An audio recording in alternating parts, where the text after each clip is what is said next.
Keď som nehľadal a predsa som našiel. Keď som prišiel do Londýna, môj život bol navonok úplne obyčajný. Pracoval som ako pizza šéf v reštaurácii, robil som dlhé hodiny a hoci som bol zodpovedný a spoľahlivý, vnútri som cítil, že nerastiem. Niečo vo mne vedelo, že mám viac, nie v zmysle ega, ale v zmysle potenciálu. Popri práci som sa dostal k jednému biznisu, kde sa občas robili semináre o osobnom rozvoji. Nie preto, že by som niečo hľadal, ale preto, že som bol zvedavý. Jeden z týchto seminárov mi zaplatila moja manažérka s tým, že si pravdepodobne vyberiem tému peňazí, biznisu alebo úspechu. Lenže ja som si nevybral ani jednu z ponúkaných tém. Zdravie som mal dobré, vzťahy fungovali, peniaze prišli a odišli, ale nikdy neboli tým hlavným. Vnútri som cítil niečo iné. Jednoduchú tichú vetu: chcem porozumieť. Nie svetu, nie ľuďom, ale realite ako takej. Počas tých dní som si nevšímal rámce, ktoré nám ponúkali. Písal som si vlastný scenár, nie o tom, čo chcem mať, ale kým chcem byť.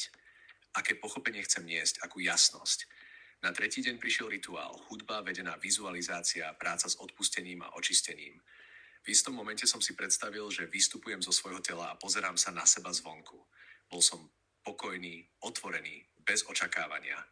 A vtedy sa to stalo. Niečo, čo som si nikdy predtým nevedel ani predstaviť. Ako keby svetlo zvonku vstúpilo do môjho tela cez temeno hlavy.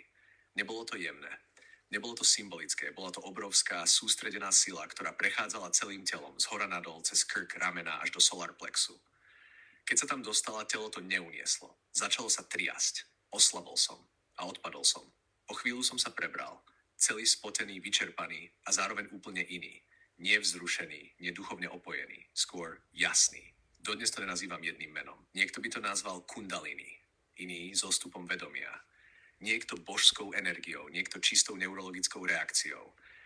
Pre mňa to bolo jednoduché. Odpoveď. Nie preto, že som sa snažil, ale práve preto, že som sa nesnažil. Krátko po tomto zážitku sa v mojom živote začali objavovať veci, ktoré do seba zapadali.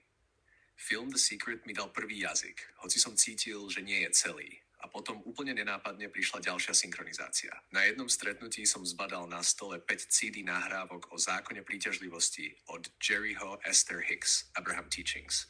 Nehľadal som ich, len som vedel, že ich chcem počuť. Nemal som na ne peniaze. A predsa som si ich odniesol domov.